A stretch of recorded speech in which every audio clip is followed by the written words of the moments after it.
आज से हम इंडियन नेशनल मूवमेंट का फुल कोर्स शुरू करने वाले हैं। चैप्टर नंबर 1 होगा। आप सभी जानते हैं जो चैप्टर नंबर 1 है वो कांग्रेस की स्थापना से पहले जो भी पॉलिटिकल ऑर्गेनाइजेशन थे, जो भी राजनीतिक संगठन थे, वो कौन कौन थे, उनकी स्थापना किसके द्वारा हुई है, उनके बारे में कुछ इंपॉर्टेंट फैक्ट, वो सब मैं बताऊंगा इस पहले चैप्टर में। इसकी थ्योरी पढ़ाने के बाद फिर मैं लास्ट में टेस्ट भी लूँगा ताकि ऑन द स्पॉट इसी वीडियो में आपको सब कुछ याद हो जाए। ठीक है। अब देखिए, आप सभी जानते हैं कि आधुनिक भारत के इतिहास का सबसे इम्पोर्टेंट और मेजर जो पोर्शन है वो इंडियन नेशनल मूवमेंट है, भारतीय राष्ट्रीय आंदोलन है। क्या सर ऐसा ज़रूरी है कि इंडियन नेशनल मूवमेंट को समझने के लिए इससे पहले का इतिहास आना चाहिए? नहीं, ऐसा ज़रूरी नहीं है कि इंडियन नेशनल मूवमेंट एक ऐसा बड़ा पोर्शन है जो आप इंडिविजुअल भी समझ सकते हैं। ऐसा नहीं कि इससे पहले का इतिहास आपने पढ़ रखा हो, कोई दिक्कत नहीं। ये एक अलग पोर्शन है एक तरीके से, क्योंकि 1885 से लेकर 1947 तक का मुख्य तौर पर यहाँ पर इतिहास आप पढ़ते हैं और इसमें आप देखते हैं कि हमारे जो पूर्वज थे उन्होंने हमारी स्वतंत्रता के लिए कैसे संघर्ष लड़े, हमारे अंदर राष्ट्रवाद की भावना कैसे आई। राष्ट्रवाद मतलब देश प्रेम।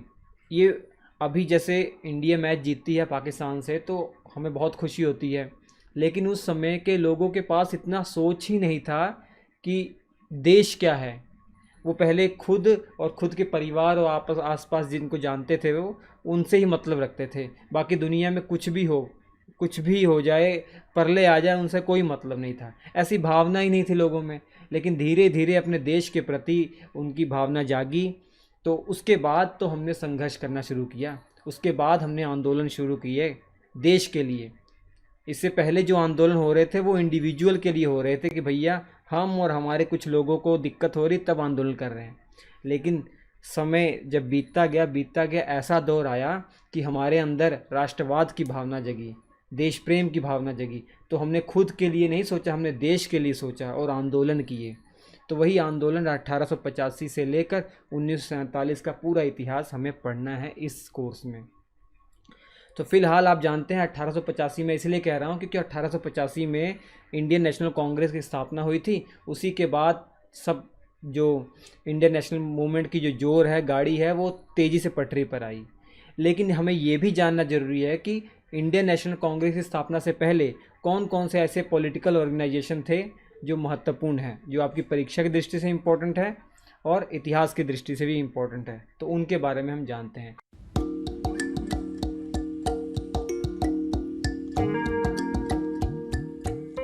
मेरा नाम है रवि यादव और मैं आप सभी का स्वागत करता हूं इस चैनल पर। तो चलिए इस सफ़र शुरुआत करते हैं बच्चों इंडियन नेशनल मूवमेंट का। ठीक है, पहला चैप्टर आपका है कांग्रेस के गठन से पहले के जो राजनीतिक संगठन है वो। नोट्स बनाते चलिएगा, या इसके मैं पीडीएफ कहो तो टेलीग्राम पर दे देता हूँ। टेलीग्राम का लिंक वीडियो के डिस्क्रिप्शन में है, या करंट अफेयर्स बाय रवि, ये मेरा पर्सनल ग्रुप है, ज्वाइन कर लीजिए। वहाँ पर इसके मैं पीडीएफ दे दूँगा, आप पढ़ लीजिएगा। ठीक है बच्चों, तो शुरुआत करते हैं। ये आप मैप में देख रहे हैं, ये आपका बंगाल प्रेसिडेंसी है, ये आपका मद्रास प्रेसिडेंसी है और ये बम्बई प्रेसिडेंसी है। इन 3 प्रेसिडेंसियों में ही ये पॉलिटिकल इंस्टीट्यूशन जो स्थापित हुए थे। सबसे पहले बंगाल की बात करते हैं। बंगाल में 5-6 ऐसे जो पॉलिटिकल ऑर्गेनाइजेशन है स्थापित हुए थे जो आपको पढ़ना है, और उसके बाद बम्बई में 3 पढ़ने हैं, और मद्रास प्रेसिडेंसी में 2 ऐसे जो पॉलिटिकल जो ऑर्गेनाइजेशन स्थापित हुए थे वो आपको समझना है। इसके अलावा 4 ऐसे इंस्टीट्यूशन है, पॉलिटिकल ऑर्गेनाइजेशन है, जो विदेशों में स्थापित हुए थे। ठीक है, उनके बारे में भी बता दूंगा मैं। तो चलिए मैं आपको बताता हूँ। सबसे पहले देखिए, ये है बंगाल के अंदर। बंगाल में जो सबसे पहले राजनीतिक संस्था स्थापित हुई थी वो थी बंग भाषा प्रकाशक सभा, इंग्लिश में कहते हैं बंग भाषा पब्लिकेशन सोसाइटी। 1836 ईस्वी में, नोट कर लीजिएगा, 1836 ईस्वी में ये संस्था स्थापित हुई थी। हालांकि हम इसलिए इसको पढ़ रहे हैं क्योंकि ये भारत का पहला जो राजनीतिक संगठन स्थापित हुआ था। वैसे देखा जाए ये फेलियर था, क्योंकि 1852 में इसको बंद कर दिया गया था। इसका कोई भी लाभ नहीं हुआ, लोगों के लिए ये कुछ भी नहीं कर पाया। पॉलिटिकल ऑर्गेनाइजेशन जो स्थापित हो रहे थे, किस उद्देश्य से स्थापित हो रहे थे पहले सोचिए। लोगों की बातों को सरकार तक पहुंचाना, लोगों की समस्याओं को सरकार तक पहुंचाना, या लोगों को रिप्रेजेंट करना। ठीक है, लोगों की जो प्रॉब्लम है सरकार तक रखना कि भैया ये दिक्कत है, आपका ये कानून हमें ये प्रॉब्लम कर रहा है। इससे हमारे लोगों की हित को नुकसान पहुंच रहा है, उनके जो अधिकार हैं वो छीने जा रहे हैं। ऐसा नहीं होना चाहिए। ये करने के लिए पॉलिटिकल ऑर्गेनाइजेशन स्थापित हो रहे थे, लेकिन ये जो पॉलिटिकल ऑर्गेनाइजेशन है बंग भाषा प्रकाशक सभा, इसने सरकार तक बात पहुंचाई नहीं। लोगों की जो बात है सरकार तक पहुंचाई नहीं। वो चार दीवारी के अंदर ही आपस में डिस्कस करते थे कि भैया ये समस्या है, वो समस्या है, आपस में ही लेकर उसको समाप्त कर देते थे। सरकार तक पहुंचाते नहीं थे, तो लोगों के लिए कोई लाभकारी नहीं हुआ। क्योंकि ये पहला पॉलिटिकल ऑर्गेनाइजेशन है, इसलिए हमको पढ़ना है। तो बंग भाषा प्रकाशक सभा, बात उठती है कि भैया इसके संस्थापक कौन है। एग्ज़ाम में तो ये प्रश्न आएगा ना, भारत का जो पहला पॉलिटिकल ऑर्गेनाइजेशन है जो बंग भाषा प्रकाशक सभा है, इसके संस्थापक बच्चों, आपने राजा राम मोहन राय का नाम सुना है ना, उन्हीं के अनुयायी थे, उन्हीं के फॉलोअर्स थे। तो आप कहेंगे सर ये राजा राम मोहन राय क्यों नहीं थे? बच्चों, राजा राम मोहन राय इससे 3 साल पहले ही उनकी मृत्यु हो गई थी। 1833 ईस्वी में लंदन में ही उनकी मृत्यु हो गई है। मैं लिख देता हूँ, राजा राम मोहन राय की मृत्यु 1833 ईस्वी में हो गई है। ठीक है। इन्हीं के जो फॉलो करने वाले लोग थे, इन्हीं के अनुयायी थे, या कहा जाए इन्हीं के एसोसिएट जो थे, उन्होंने मिलकर इस बंग भाषा प्रकाशक सभा का निर्माण किया था। अब इनमें लीडर कौन थे? इनमें जो लीडर बनाया गया था, गौरी शंकर को लीडर बनाया था। ठीक है, गौरी शंकर, तारका बगीश पूरा नाम है, इनको लीडर बनाया गया था। अब जिस उद्देश्य से ये स्थापित हुआ था, ये उद्देश्य पूरा नहीं कर पाए, इस कारण से 1852 में इसको समाप्त कर दिया जाता है। लेकिन ये भारत का पहला पॉलिटिकल ऑर्गेनाइजेशन है, पॉलिटिकल एसोसिएशन है, ये याद रखेंगे आप। ठीक है। भारत की पहली राजनीतिक संस्था कौन है? बंग भाषा प्रकाशक सभा, बंग भाषा पब्लिकेशन सोसाइटी। अभी तुरंत याद कर लीजिए, दिमाग में रख लीजिए, क्योंकि लास्ट में मैं टेस्ट भी लेने वाला हूँ, उन सब का नाम आने वाला है। जो टेस्ट लूँगा मैं ना, लगभग 15 क्वेश्चन ऐसे हैं, वो मैंने अपने मन से नहीं बनाए हैं, वो परीक्षा में पूछे गए, मैंने हूबहू कॉपी पेस्ट किया हुआ है। ये अच्छे से पढ़ लेंगे, उसका जवाब अगर आपको आता है सबका, तो समझ लीजिए ये चैप्टर क्लियर हो गया। ठीक। तो बंग भाषा प्रकाशक सभा ये भले फेल हो गया, लेकिन इसका लाभ एक लोगों को मिल गया। इसने लोगों को एक रास्ता दिखा दिया, आने वाले जो पॉलिटिकल ऑर्गेनाइजेशन है उनको एक रास्ता दिखा दिया कि भैया जो पॉलिटिकल ऑर्गेनाइजेशन है उसको इस तरीके से स्थापित करना है, उसका ये काम होना चाहिए, नहीं तो ये फेल हो जाएगा। जैसे मैं ऑनलाइन आपको पढ़ा रहा हूँ, तो किसी ने तो पहले शुरुआत की होगी ऑनलाइन पढ़ाने की, तो भले ही वो ना चल पाया हो, उसके बारे में पता नहीं मुझे, भले ही उसका जो सिस्टम नहीं चल पाया हो, लेकिन उसने आने वाले एजुकेटरों के लिए रास्ता दिखा दिया कि भैया ऑनलाइन भी इंफॉर्मेशन पढ़ाई जा सकती है। ठीक है, एक रास्ता दिखा दिया। वही काम बंग भाषा प्रकाशक सभा ने किया। तो इसके बारे में बस एक ही चीज़ आपको याद रखनी है कि पहला पॉलिटिकल एसोसिएशन है भारत का। इसके बाद 2 साल के बाद 1838 में ज़मींदारी एसोसिएशन स्थापित किया गया।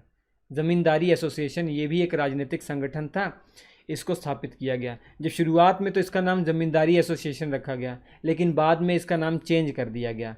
क्या किया गया? Land holder society. कुछ ही महीनों बाद इसका नाम चेंज करके लैंड होल्डर सोसाइटी कर दिया गया। 1838 में इसकी स्थापना हुई है। अब इसके संस्थापक कौन है? द्वारका नाथ टैगोर। ये तस्वीर है इनकी। द्वारका नाथ टैगोर को आप जानते हैं कौन है? रविंद्रनाथ टैगोर के दादाजी हैं ये। रविंद्रनाथ टैगोर को कौन नहीं जानता? नोबेल प्राइज़ विजेता, साहित्य के लिए उनको नोबेल प्राइज़ मिला था, गीतांजलि जो उन्होंने लिखी थी, तो उनको कौन नहीं जानता। उन्हीं के दादाजी हैं ये द्वारका नाथ टैगोर। बहुत बड़े उद्योगपति थे उस समय, ठाकुर द्वारका नाथ टैगोर इनका पूरा नाम है। ज़मींदार थे। तो 1838 में हिंदू कॉलेज आपने सुना होगा, कलकत्ता में है हिंदू कॉलेज। ठीक है, हिंदू कॉलेज। हिंदू कॉलेज में कुछ ठाकुर लोग जो थे, ज़मींदार लोग, उन्होंने, बड़े बड़े लोग थे, नामी लोग थे, वो आते हैं, मीटिंग करते हैं, कि कहते हैं कि भैया हमारे साथ अन्याय हो रहा है, हमें अन्याय नहीं सहना है, हमें एक ऐसा संगठन बनाना चाहिए जो हम पर हुए अन्याय को लेकर सरकार तक बात पहुंचाए और हमारे अधिकारों की रक्षा करे। अर्थात ज़मींदारों के अधिकारों की रक्षा करने के उद्देश्य से हिंदू कॉलेज में एक मीटिंग होती है। उसके बाद ज़मींदारी एसोसिएशन की स्थापना होती है, जिसका बाद में नाम लैंड होल्डर सोसाइटी कर दिया जाता है। ये ऐसा पहला भारत का पॉलिटिकल ऑर्गेनाइजेशन था जिसके गोल क्लियर थे कि हाँ भैया ज़मींदारों के लिए बात करनी है, तो वो करते भी थे। हालांकि आगे चलकर इनको क्रिटिसाइज़ किया गया कि भैया आप इतने बड़े बड़े लोग हैं, आप केवल ज़मींदारों की बात कर रहे हैं, और भी तो लोग हैं। तो बाद में इन्होंने अपना उद्देश्य थोड़ा सा चेंज भी कर दिया। शुरुआत में तो इनका नज़रिया था कि ज़मींदारों की बात करेंगे, लेकिन बाद में इन्होंने अपना नज़रिया चेंज कर दिया। ज़मींदारों से ना होकर इन्होंने कह दिया हम उन सब के लिए हैं जो ज़मीन से जुड़े हुए लोग हैं, चाहे ज़मीन से जुड़े हुए ज़मींदार हों, चाहे ज़मीन से जुड़े हुए लोग किसान हो, चाहे आम जनता हो, मज़दूर हो, सबकी बात करने लग गए ये। ठीक है, तो ज़मींदारी एसोसिएशन या लैंड होल्डर सोसाइटी 1838 में स्थापित हुई, द्वारकानाथ टैगोर के द्वारा स्थापित हुई। ये ऐसा पॉलिटिकल ऑर्गेनाइजेशन था जिसके गोल क्लियर थे। जो भी परीक्षा के लिए इम्पोर्टेंट है मैंने सब लिख दिया है। जो एक्स्ट्रा चीज़ें बता रहा हूँ मैं आपको याद करवाने के उद्देश्य से ये बता रहा हूँ। ठीक है, इसमें निश्चित किया गया था, जब ये हिंदू कॉलेज में मीटिंग हुई थी ना, मीटिंग 1837 में ही हो गई थी। मीटिंग हुई थी, इसमें बताया गया था भैया जिसको जिसको ज्वाइन करना है ना, 5 रुपये ज्वाइनिंग फ़ीस लगेगी और 20 रुपये हर साल एनुअल फ़ीस लगेगी। ये इनका क्राइटेरिया परीक्षा की दृष्टि से इम्पोर्टेंट नहीं, फिर मैंने आपकी इन्फॉर्मेशन के लिए बता दिया। ठीक, तो ये ज़मींदारी एसोसिएशन आप याद रख लीजिए। चलिए नेक्स्ट चलते हैं। British India society. British India society, इसकी स्थापना 1839 में हुई थी और लंदन में इसकी स्थापना हुई थी। लंदन में स्थापना हुई थी और संस्थापक थे विलियम एडम। William Adam. तो आप कहेंगे अरे सर ये क्या कर रहे हो, आपने बोला है कि यहाँ हेडिंग लिखी है कि बंगाल में जो राजनीतिक संस्थाएं हैं वो आप बता रहे हैं, लेकिन आप तो लंदन वाला भी यहाँ घुसेड़ रहे हैं। जो लंदन में पॉलिटिकल जो इंस्टीट्यूशन स्थापित हुआ जो इसका नाम है ब्रिटिश इंडिया सोसाइटी। देखिए ब्रिटिश इंडिया सोसाइटी इंडिया नाम है ना, तो इसे याद रखिएगा, इंडिया के हितों की बात करने के उद्देश्य से विलियम एडम ने ये स्थापित किया था। ये हम यहाँ पर इसलिए पढ़ रहे हैं क्योंकि बंगाल से इसका नाता है, बंगाल से इसका कनेक्शन है। ये विलियम एडम एक बार बंगाल आए थे, इनकी मुलाकात राजा राम मोहन राय से हुई थी। तो उसके बाद इनको यहाँ की जो सिचुएशन देखकर इतना तरस आया कि जो कंपनी है, ब्रिटिश इंडिया कंपनी है, वो लोगों को सता रही है, उनके अधिकारों को समाप्त कर रही है। इसलिए ये लंदन जाकर एक पॉलिटिकल राजनीतिक संस्था बनाते हैं, ब्रिटिश इंडिया सोसाइटी। कब? 1839 में। इसके 4 साल के बाद 1843 में, 1843 में, देखिए 1843 में ये अपनी एक ब्रांच बंगाल में भी खोलते हैं। ये जो इनकी संस्था थी ब्रिटिश इंडिया सोसाइटी, ये तो लंदन में स्थापित थी, इसकी एक ब्रांच लंदन में खोली जाती है और यहाँ पर किसके द्वारा स्थापित की जाती है? जॉर्ज थॉमसन के द्वारा स्थापित की जाती है। इसका नाम रखा जाता है ब्रिटिश इंडिया सोसाइटी के आगे बंगाल लिख दिया जाता है, बंगाल ब्रिटिश इंडिया सोसाइटी। इसकी स्थापना 1843 में हुई है, संस्थापक हैं जॉर्ज थॉमसन। ठीक है, ये कहाँ पे इसकी स्थापना हुई है? भारत में ही हुई है। पहला वाला ब्रिटिश इंडिया सोसाइटी तो लंदन में स्थापित हुआ है, लेकिन ये भारत में ही कलकत्ता में स्थापित हुआ है, कलकत्ता में। ठीक है, और कलकत्ता में ही एक और इंस्टीट्यूशन स्थापित हुआ था इससे पहले, लैंड होल्डर सोसाइटी। ठीक है, लैंड होल्डर सोसाइटी ने अपना जो उद्देश्य था वो आम लोगों के लिए भी कर दिया था, कि मतलब ज़मीन से जुड़े हुए जो लोग हैं उनकी भी बातें कर रहा था, और वही काम बंगाल ब्रिटिश इंडिया सोसाइटी भी कर रहा था 1843 में। इसलिए इन लोगों ने सोचा कि भैया एक ही जगह दो दो पॉलिटिकल ऑर्गेनाइजेशन है और दोनों का उद्देश्य एक ही है, क्यों ना दोनों को मर्ज कर दिया जाए, क्यों ना दोनों को मिला दिया जाए। मतलब बंगाल ब्रिटिश इंडिया सोसाइटी और लैंड होल्डर सोसाइटी को क्यों ना मिला दिया जाए, और बाद में मिला दिया गया, और मिलाने के बाद इसका नाम रख दिया गया ब्रिटिश इंडियन एसोसिएशन। नाम रखिएगा, याद रखिएगा, ब्रिटिश इंडियन एसोसिएशन। ये कलकत्ता में 1851 में स्थापित हुई। ये कोई नया ऑर्गेनाइजेशन नहीं था। जो बंगाल ब्रिटिश इंडिया सोसाइटी के सदस्य थे और जो लैंड होल्डर सोसाइटी के सदस्य थे, उन्होंने मिलकर एक विलय हो गया दोनों का। विलय होने के बाद एक नया नाम रख दिया गया British Indian association, British Indian association. इसलिए मैंने कहा था कि ब्रिटिश इंडिया सोसाइटी भले ही लंदन में स्थापित हुई है, लेकिन इसका नाम, इसका जिक्र आगे आएगा इस बंगाल में, इसलिए मैंने बताया है। बच्चों मैं जैसे बता रहा हूँ वैसे अच्छे से याद कर लीजिए। कोई भी किताब उठा लेंगे, जो बेस्ट से बेस्ट किताब उठा लेंगे, उसमें अलग से दे रखा होगा कि भैया ब्रिटिश इंडिया सोसाइटी की स्थापना इन्होंने की है, बंगाल ब्रिटिश इंडिया सोसाइटी की स्थापना इन्होंने की है। इनके बीच में कनेक्शन क्या है वो कोई नहीं बता पाएगा, कोई किताब नहीं बता पाएगी। ठीक है, ये रिसर्च करने के बाद ही आपको पता लग पाएगा, गूगल पे, विकिपीडिया पे। तो इसलिए जो मेहनत की गई है वो आपके सामने बना बनाया जो खाना परोसा जा रहा है उसको ग्रहण कीजिए अच्छे से। ठीक है, समझिए। नोट्स मैंने बता दिए हैं कि बनाने की ज़रूरत नहीं, मैं टेलीग्राम पर इसके पीडीएफ दे रहा हूँ आपको, आप ले लीजिएगा। ठीक, अब ब्रिटिश इंडियन एसोसिएशन भी आपने सुन लिया, ब्रिटिश इंडिया सोसाइटी भी सुन लिया, बंगाल ब्रिटिश इंडिया सोसाइटी भी सुन लिया। तो सब में कंफ्यूज नहीं होना, थोड़ा थोड़ा नाम में परिवर्तन है। आप 2-3 बार इसको याद करेंगे तो क्लियर हो जाएगा। ठीक है, अब देखिए, क्योंकि आपने ब्रिटिश इंडियन एसोसिएशन सुन लिया है यहाँ पर, देखिए, तो कहीं आपको आगे चलकर कन्फ्यूज़न ना हो, इसलिए मैं पहले ही बता दे रहा हूँ। इसी नाम से मिलता जुलता एक इंस्टीट्यूशन है, ईस्ट इंडिया एसोसिएशन। ये कौन सा है? ऐसे ही एक राजनीतिक संगठन है, ईस्ट इंडिया एसोसिएशन। इसकी स्थापना 1866 में हुई थी दादा भाई नौरोजी के द्वारा। दादा भाई नौरोजी, तस्वीर में दिखाता हूँ, ये है दादा भाई नौरोजी। दादा भाई नौरोजी के द्वारा ईस्ट इंडिया एसोसिएशन की स्थापना हुई थी। मैंने इसलिए बता दिया आपको क्योंकि ब्रिटिश इंडियन एसोसिएशन है, उसी के नाम से मिलता जुलता, कहीं कंफ्यूज आप ना हो जाइए, इसलिए मैंने यहाँ बता दिया। ठीक है, और ये कहाँ पे स्थापना हुई थी इसकी? लंदन में हुई थी दादा भाई नौरोजी के द्वारा। और लंदन में ही 1 साल पहले एक और राजनीतिक संस्था स्थापित की थी दादा भाई नौरोजी ने, इसका नाम था लंदन इंडिया सोसाइटी, 1865 में। ये सब याद कर लीजिए। ठीक, सब याद कर लीजिए।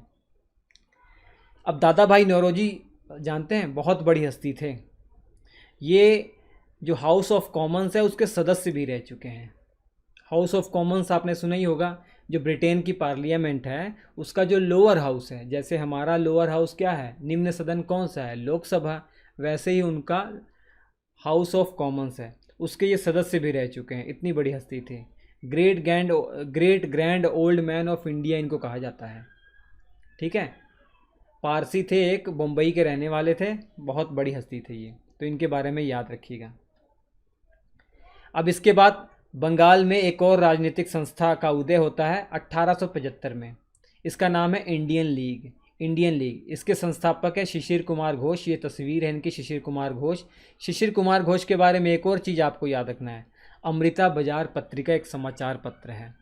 एक समाचार इन्होंने स्थापित किया था, एक समाचार पत्र के ये फाउंडर थे, अमृता बाजार पत्रिका। ये देख लीजिए, उसका एक डेमो, एक तस्वीर है पुरानी, वो मैंने आपके सामने रखी है, अमृता बाजार पत्रिका। ये किसके द्वारा स्थापित की गई थी? शिशिर कुमार घोष, जो कि इंडियन लीग के संस्थापक हैं। 1875 में इन्होंने इसकी स्थापना की है, इंडियन लीग की। याद रहेगा, बिल्कुल बिल्कुल याद रहेगा। ठीक है, इसके बाद बंगाल की सबसे इम्पोर्टेंट जो संस्था है वो मैं आपको बताने वाला हूँ। ये बंगाल की ही नहीं, पूरे भारत की सबसे इम्पोर्टेंट संस्था है अगर इंडियन नेशनल कांग्रेस को एक तरफ रखा जाए। इंडियन नेशनल कांग्रेस सबसे बड़ी राजनीतिक संगठन है, सबसे फेमस है उस समय, ये तो आप जानते हैं। लेकिन उसके बाद जो सबसे ज़्यादा फेमस है वो इंडियन एसोसिएशन है। इसी का विलय हो गया था इंडियन नेशनल कांग्रेस में 1886 में, ये मिल गई थी बाद में। अब इंडियन एसोसिएशन, इसकी स्थापना कहाँ हुई थी? 1876 में कलकत्ता में इसकी स्थापना हुई थी। बंगाल में इसकी स्थापना 1876 में हुई थी। इंडियन एसोसिएशन, इसका नाम है इंडियन एसोसिएशन ऑफ कैलकाटा। इसका पूरा नाम क्या है? Indian association of Calcutta. Option में या तो इंडियन एसोसिएशन ऑफ कैलकाटा आए या इंडियन एसोसिएशन आए, बात एक ही है। इसको एक और नाम से बोला जाता है, Indian national association. Indian national association, क्योंकि ये नेशनल लेवल पर बात करती थी। बाकी के जो पॉलिटिकल संस्थाएं थी वो इतना फेमस इसलिए नहीं थी, वो लोकल क्षेत्र की बात करती थी। कोई ज़मींदारों की ही बात कर रहा है, कोई किसानों की ही केवल बात कर रहा है, कोई केवल मिडिल वर्ग के लोगों की ही बात कर रहा है, कोई अपने एरिया के लोगों की ही बात कर रहा है। लेकिन ये ऐसा संस्था स्थापित हुआ पहली बार जो नेशनल लेवल के मुद्दों पर बात कर रहा था। नेशनल लेवल के मुद्दों के बात का मतलब क्या है? जैसे एक बार 1883 में इल्बर्ट बिल आया था, बहुत अच्छा बिल था एल्बर्ट बिल। आप पढ़ेंगे मॉडर्न हिस्ट्री में तो समझ में आएगा, मज़ा आएगा। एल्बर्ट बिल ये था कि उसमें अंग्रेज़ों ने ही एक कानून बनाया था। उसमें अंग्रेज़ों ने कानून ये बनाया था, अब से चाहे अगर अपराधी जो है यूरोपियन भी है, अगर क्रिमिनल यूरोपियन भी है, तो उसकी सुनवाई करने का अधिकार इंडियन के जज को भी होगा। मतलब हमारे ही देश में देख लीजिए क्या नौबत थी, इसके लिए कानून बनाना पड़ रहा था। मतलब अगर मैं क्रिमिनल हूँ और मैं यूरोपियन हूँ, अंग्रेज हूँ, तो इससे पहले क्या होता था कि मेरा जो केस है वो सुनवाई कौन करेगा, जज, वो अंग्रेज ही होना चाहिए। लेकिन एल्बर्ट बिल आ गया, उसमें ये कह दिया गया कि भले ही मैं अंग्रेज हूँ, अपराधी हूँ, लेकिन मेरा जो जज होगा वो इंडियन हो सकता है। तो ये एल्बर्ट बिल था, बहुत अच्छा बिल था। लेकिन अंग्रेज़ों ने छाती पीटना शुरू कर दिया, उन्होंने हाहाकार मचाना शुरू कर दिया, भैया ऐसा कैसे हो जाएगा, हमारा जो जज होना चाहिए वो अंग्रेज ही होना चाहिए, हम इंडियंस, हमारा जज होगा ही नहीं, हम ये बर्दाश्त ही नहीं करेंगे। तो इसी विवाद को बोला जाता है एल्बर्ट बिल विवाद। तो एल्बर्ट बिल विवाद जब देश में फैल गया तो उसका इन्होंने, इस इंडियन एसोसिएशन ने विरोध भी किया कि भैया जिस पर जो विवाद आप कर रहे हो ये ठीक नहीं है, एल्बर्ट बिल बहुत अच्छा है, इस पर विवाद मत कीजिए। ये नेशनल मुद्दा था, फिर भी ये उस पर अपनी प्रतिक्रिया दे रहे हैं, मतलब ये नेशनल लेवल पर बात करते थे। ठीक है, इसके अलावा वर्नाकुलर एक्ट जो समाचार पत्रों के लिए, वो आप देखेंगे। और सिविल सेवा को में सुधार करने के उद्देश्य से भी इन्होंने आवाज़ उठाई कि उसकी जो उम्र सीमा जो आपने कम कर दी है उसको सही करना चाहिए। और जो पहले इंग्लैंड में होता था अब इंडिया में भी होना चाहिए। ये जो सिविल सेवा की परीक्षा है, ICS जिसको बोला जाता है, पहले इंग्लैंड में होता था, इन्होंने बोला इंडिया में भी होना चाहिए। हालांकि आगे चलकर इंडिया में भी होने लग गया था। अब इंडियन एसोसिएशन के संस्थापक के नाम याद रखिए, ये सुरेंद्र नाथ बनर्जी, ये तस्वीर है सुरेंद्र नाथ बनर्जी, और ये दूसरे हैं आनंद मोहन बोस। आनंद मोहन बोस दोनों एक से बढ़कर एक है, दोनों एक से बढ़कर एक है, बहुत ऊंची हुई पे पहुंची हुई चीज़ है। ये आनंद मोहन बोस की बात करें तो इंग्लैंड में इन्होंने पढ़ाई की है, कैम्ब्रिज यूनिवर्सिटी आपने सुना है, वहाँ से इन्होंने पढ़ाई की है। और सुरेंद्र नाथ बनर्जी की अगर बात करें, इन्होंने 2 बार ICS परीक्षा निकाली है, लंदन में जाकर परीक्षा में बैठे, 2 बार इन्होंने क्वालिफाई किया, एक बार 1869 में, उसके बाद 1871 में।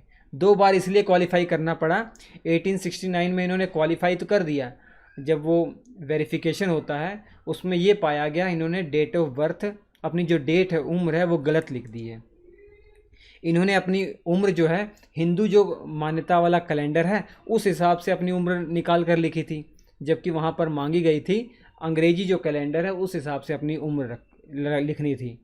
तो 1 साल का फ़र्क पड़ गया था, इसलिए इनको डिस्क्वालीफाई कर दिया गया। लेकिन उसके बाद 1871 में दोबारा से ये परीक्षा में बैठे और दोबारा से क्वालिफाई कर दिया।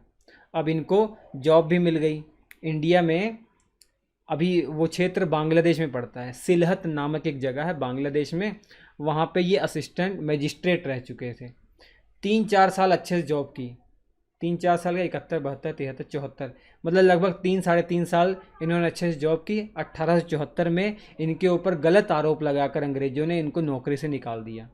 तो ये परीक्षा में भी पूछा गया है कि सुरेंद्र नाथ बनर्जी ये वो शख्स हैं जिनको अंग्रेज़ों ने गलत इल्ज़ाम लगाकर ICS जो परीक्षा थी उससे भी हटाया था, उसके बाद इनको नौकरी मिल गई थी, मजिस्ट्रेट थे, तब भी इनको हटा दिया गया था। ठीक है, तो ये आप याद रखेंगे। तो सुरेंद्र नाथ बनर्जी और आनंद मोहन बोस बहुत ऊंची हुई चीज़ है। इससे पहले कौन सा पॉलिटिकल ऑर्गेनाइजेशन आपने पढ़ा था? Indian League. शिशिर कुमार घोष के द्वारा 1875 में इंडियन लीग की स्थापना की गई, और इंडियन लीग भी इस इंडियन एसोसिएशन में मर्ज हो गया, विलय हो गया उसका भी। शिशिर कुमार घोष के द्वारा इंडियन लीग की जो स्थापना हुई थी ना, वो क्या हो गया, इंडियन एसोसिएशन में मर्ज हो गया। इसके अलावा आनंद मोहन बोस, ये सुन रहे हैं, इन्होंने 1 साल पहले 1875 में एक स्टूडेंट एसोसिएशन था, मतलब कलकत्ता स्टूडेंट एसोसिएशन, एक राजनीतिक संगठन इनके द्वारा स्थापित हुआ था, उसका भी विलय इन्होंने इसमें करवा दिया। ठीक, इंडियन एसोसिएशन में। तो इंडियन एसोसिएशन के संस्थापक का नाम याद रखना है सुरेंद्रनाथ बैनर्जी, आनंद मोहन बोस। दोनों ही बहुत ही पहुंची हुई चीज़ हैं। ठीक, एक एक चीज़ इनके बारे में आपको याद रखना है। अब इसका बाद में विलय हो गया था इंडियन नेशनल कांग्रेस में। कब विलय हुआ था? 1886 में। 1886 में याद रखेंगे। 1886 में इंडियन एसोसिएशन का जो विलय है कहाँ हो गया था? इंडियन नेशनल कांग्रेस में हो गया था। ये बात आपको याद रखना है। ठीक, चलिए नेक्स्ट चलते हैं। उसके बाद ये बंगाल के क्लियर हो गए, बंगाल के क्लियर हो गए। ठीक, आपको सब याद हो गए होंगे। पहले कौन सा था? बंग भाषा प्रकाशक सभा, जो राजा राम मोहन राय के एसोसिएट थे उनके द्वारा स्थापित हुआ 1836 में। उसके बाद लैंड होल्डर सोसाइटी, ठीक है, याद है ना, जमींदारी जो एसोसिएशन था वो 1838 ईस्वी में द्वारकानाथ टैगोर, रविंद्रनाथ टैगोर के दादाजी थे उनके द्वारा स्थापित हुआ। ठीक, उसके बाद बंगाल में एक स्थापित हुआ था ब्रिटिश इंडिया सोसाइटी 1839 में, विलियम एडम के द्वारा स्थापित हुआ। फिर उसी की एक ब्रांच बंगाल में स्थापित हुई जिसका नाम वही था, आगे बंगाल लिख दिया गया, बंगाल ब्रिटिश इंडिया सोसाइटी। उसकी जो स्थापना है जॉर्ज थॉमसन के द्वारा स्थापित हुई। क्योंकि बंगाल ब्रिटिश इंडिया सोसाइटी वही काम कर रही थी जो लैंड होल्डर सोसाइटी कर रही थी, इसलिए दोनों मर्ज हो गई। उसका नाम हुआ ब्रिटिश इंडिया एसोसिएशन। 1851 में मर्ज हो गई थी। ये पढ़ लिया। अब ब्रिटिश इंडिया एसोसिएशन आपने पढ़ लिया, इसलिए मैंने कन्फ्यूज़न ना हो आपको ईस्ट इंडियन एसोसिएशन के बारे में बता दिया। दादा भाई नौरोजी के द्वारा स्थापित हुई थी 1866 में। ठीक है, ये बता दिया था। उसके बाद इंडियन लीग की स्थापना हुई थी शिशिर कुमार घोष के द्वारा 1875 में। उसके बाद बंगाल का नहीं भारत का सबसे प्रमुख जो एसोसिएशन है, अगर इंडियन नेशनल कांग्रेस को एक साइड रखें तो वो इंडियन एसोसिएशन ऑफ कलकत्ता था। इंडियन एसोसिएशन ऑफ कलकत्ता, उसकी स्थापना 2 लोगों के द्वारा हुई थी। एक तो आनंद मोहन बोस थे और दूसरे आपके सुरेंद्रनाथ बैनर्जी थे। ठीक, दोनों का नाम आपको याद रखना है। इसके बाद हम चलते हैं बम्बई प्रेसिडेंसी में। बम्बई प्रेसिडेंसी में 3 संस्थाएं आपको याद रखनी है। पहला है बॉम्बे एसोसिएशन, 1852 में स्थापित हुई थी दादा भाई नौरोजी के द्वारा। तो दादा भाई नौरोजी के द्वारा 2 तो लंदन में स्थापित हुई हैं, एक बम्बई में स्थापित हुई है बॉम्बे एसोसिएशन, याद रखेंगे 1852 में। और दूसरा पूना सार्वजनिक सभा, ये इतना इम्पोर्टेंट नहीं है, ये बहुत इम्पोर्टेंट है। पूना सार्वजनिक सभा 1870 ईस्वी में। इसके संस्थापक 2 लोगों को याद रखना है, MG रानाडे और GV जोशी, मतलब महादेव गोविंद रानाडे और गणेश वासुदेव जोशी। 2 लोगों को आपको याद रखना है कि 1870 में पूना सार्वजनिक सभा इनके द्वारा स्थापित हुई है। ठीक, ये याद रखना है आपको। अब इसलिए याद रखना क्योंकि इन्होंने 1875 में, कब? 1875 में एक याचिका पेश की थी ब्रिटेन की पार्लियामेंट में। ब्रिटेन की पार्लियामेंट में एक पत्र लिखा कि देखिए, ब्रिटेन की जो पार्लियामेंट का लोअर हाउस है, हाउस ऑफ कॉमन है, इसमें इंडियंस को भी जगह मिलनी चाहिए, इंडियंस को भी सदस्य बनाना चाहिए। ये इन्होंने कहा था, ये इन्होंने आवाज़ उठाई थी और आगे चलकर ये हुआ भी, तो इंडियन को भी वहाँ पर सदस्य बनाया गया। पूना सार्वजनिक सभा ने 1875 में ये पत्र लिखा था, परीक्षा में भी पूछा गया है। उसके बाद बॉम्बे प्रेसिडेंसी एसोसिएशन 1885 में स्थापित हुआ। इसके संस्थापक 3 लोग हैं, सैयद बदरुद्दीन तैयब जी, फिरोज शाह मेहता और KT तेलंग। ये तीनों के नाम आप याद रख लीजिए। बॉम्बे प्रेसिडेंसी एसोसिएशन 1885 के संस्थापक हैं ये तीनों। बॉम्बे प्रेसिडेंसी याद हो जाएगा।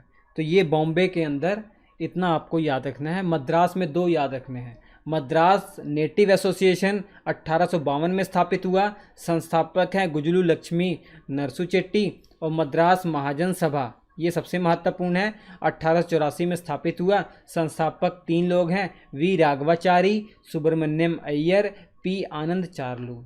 ये 3 लोगों को आपको याद रखना है। तो होप ये वीडियो आपको पसंद आया होगा, अच्छा लगा होगा। इसके बाद मैं टेस्ट ले रहा हूँ। अभी अच्छे से पढ़ लिया है तो टेस्ट अटैम्प्ट कीजिए, अगर नहीं पढ़ा तो दोबारा से रिपीट कर लीजिए, उसके बाद ये टेस्ट पढ़िए। ठीक है, टेस्ट देखिए, जो इम्पोर्टेंट क्वेश्चन परीक्षा में पूछे गए वही मैं लेने वाला हूँ। आगे बढ़ने से पहले बता दो बच्चों, अगर आपको अच्छा लगा हो, ये चैप्टर समझ में आ गया हो तो लाइक कर दीजिएगा, शेयर कर दीजिएगा, सब्सक्राइब चैनल को कर लीजिए, क्योंकि कोई भी कंटेंट यूट्यूब पर अगर अच्छा लगे आपको, कोई भी वीडियो अच्छा लगे, उस चैनल को ज़रूर सब्सक्राइब करना चाहिए, ये मेरा मानना है, ताकि दोबारा कोई अच्छा वीडियो आए आपको मिल सके। तो चलिए टेस्ट की तरफ चलते हैं। सबसे पहला प्रश्न आपके सामने है, निम्नलिखित भारतीय नेताओं में से कौन एक ब्रिटिश द्वारा इंडियन सिविल सर्विस से बर्खास्त किया गया था? आपको मैंने पढ़ा दिया है तो इसका जवाब आप आसानी से बता पाएंगे, सुरेंद्र नाथ बनर्जी इसका सही जवाब हो जाएगा। सुरेंद्र नाथ बनर्जी ने एक इंडियन एसोसिएशन नाम का एक पॉलिटिकल ऑर्गेनाइजेशन स्थापित किया था आनंद मोहन बोस के साथ मिलकर, ये वही सुरेंद्र नाथ बनर्जी हैं। ये 1869 में और 1871 में 2 बार इन्होंने ICS की परीक्षा क्वालिफाई की है। तो इसके बाद 1874 में इनको पद से हटा दिया गया था। ये मैजिस्ट्रेट थे, असिस्टेंट मैजिस्ट्रेट थे, आज के बांग्लादेश वाला जो इलाका है सिलहट में। तो इन पर गलत आरोप लगाकर इनको पद से हटा दिया गया, ये सुरेंद्र नाथ बनर्जी। नेक्स्ट क्वेश्चन, निम्नलिखित में से कौन 1885 में स्थापित बम्बई प्रेसिडेंसी एसोसिएशन के संस्थापकों में से एक था?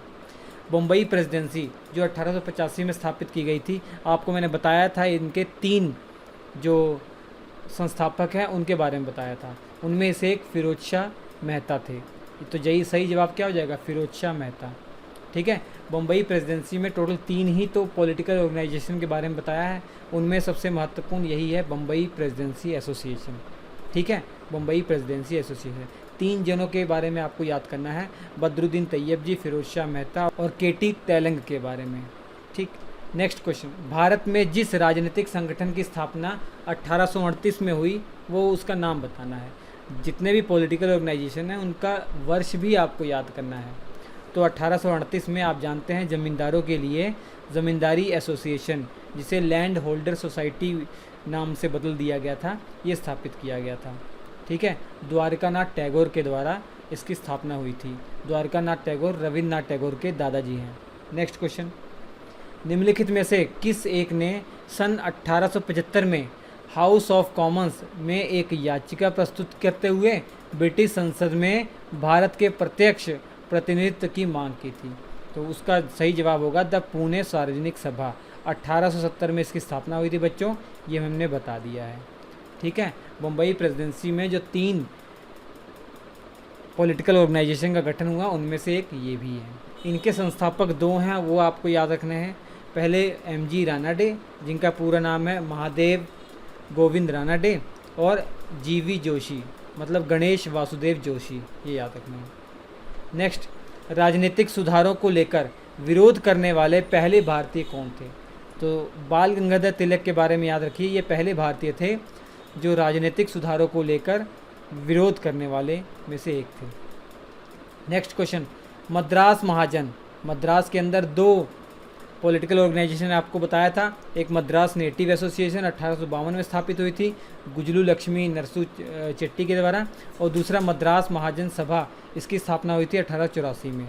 इनके 3 आपको याद रखने हैं जो संस्थापक हैं, राघवाचारी, दूसरा सुब्रमण्यम, और तीसरा चार्लू जी। ठीक है, पूरा नाम है आनंद चार्लू, ये है, बता दिया हमने। नेक्स्ट क्वेश्चन, राष्ट्रीय कांग्रेस से पहले सबसे प्रमुख संस्था कौन थी? तो 1876 ईस्वी में जो स्थापित हुई थी इंडियन एसोसिएशन, जिसको इंडियन एसोसिएशन ऑफ कलकत्ता भी कहा जाता है, सुरेंद्र नाथ बनर्जी और आनंद मोहन बोस के द्वारा स्थापित हुई थी, ये बता दिया हमने। ठीक है, ये सभी वो प्रश्न है जो परीक्षाओं में पूछे जा चुके हैं। अगर सोच के देखिए आपकी परीक्षा में आया होता, आप आसानी से बता पाते हैं क्योंकि आपने डिटेल में पढ़ लिया है। ठीक, नेक्स्ट क्वेश्चन, निम्नलिखित संस्थाओं पर विचार कीजिए। ये 4 संस्थाएं दी गई हैं, इनके टाइम पीरियड के हिसाब से आपको अरेंज करना है कि मतलब सबसे पहले किसको संगठित किया गया वो बताना है, उसके बाद किसको गठित किया गया वो बताना है। बंग भाषा प्रकाशिक सभा, अगर आपको याद हो बच्चों, 1836 जो राजा राम मोहन राय के अनुयायी थे, उनके जो फॉलोवर्स थे, उनके द्वारा स्थापित हुई थी। Land holder society 1838 Dwarkanath Tagore के द्वारा स्थापित हुई थी। और बंगाल ब्रिटिश इंडिया सोसाइटी अगर आपको याद हो, जॉर्ज थॉमसन के द्वारा 1843 ईस्वी में, ठीक है। और इंडियन लीग 1875 में शिशिर कुमार घोष के द्वारा 1875 में। तो देखिए अरेंज ही तो ऑलरेडी अरेंज है, पहले बंग भाषा प्रकाशिक पहले नंबर पे आएगा, दूसरे नंबर पर लैंड होल्डर सोसाइटी, तीसरे नंबर पर 1843 में बंगाल ब्रिटिश इंडिया सोसाइटी, चौथे नंबर पर इंडियन लीग। तो ए ऑप्शन सही हो जाएगा, ये तो आसान सा था। नेक्स्ट क्वेश्चन और आज का आखिरी प्रश्न है, निम्नलिखित युग्मों में से कौन सुमेलित नहीं है? एक तरफ पॉलिटिकल ऑर्गेनाइजेशन के नाम है और दूसरी तरफ वो स्थान बताया गया है कि जहाँ पर वो स्थापित हुए थे। क्या ब्रिटिश इंडिया सोसाइटी लंदन में स्थापित हुई थी? जी हाँ, बिल्कुल। 1839 में आपने पढ़ा है कि विलियम एडम के द्वारा स्थापित हुआ था। क्या ईस्ट इंडिया एसोसिएशन कलकत्ता में स्थापित हुई थी? नहीं, ये तो लंदन में स्थापित हुई थी दादा भाई नौरोजी के द्वारा, ठीक है, 1866 में। लंदन इंडिया सोसाइटी क्या लंदन में स्थापित हुई थी? जी, लंदन में स्थापित हुई थी 1865 में दादा भाई नौरोजी के द्वारा। इंडियन एसोसिएशन क्या बॉम्बे में स्थापित हुई थी? ना बच्चों, ये तो कलकत्ता में स्थापित हुई थी 1876 में सुरेंद्र नाथ बनर्जी और आनंद मोहन बोस के द्वारा। तो इसमें गलत आपको चुनना है। गलत कौन कौन सा है? एक तो दूसरा गलत है, एक तो चौथा गलत है। विकल्प में डी ऑप्शन आपका सही जवाब हो जाएगा। तो देखा कितने आसान से थे। अगर आप डिटेल में कोई भी चीज़ पढ़ लेंगे, खासकर मेरे द्वारा जो मैं पढ़ाऊँगा डिटेल में पढ़ लेंगे, तो एग्ज़ाम में जाकर कोई भी क्वेश्चन अटैम्प्ट करके देखिए, नहीं होगा तो कहिएगा। तो चलिए हम आपसे मिलते हैं अगले एपिसोड में, तब तक के लिए नमस्कार।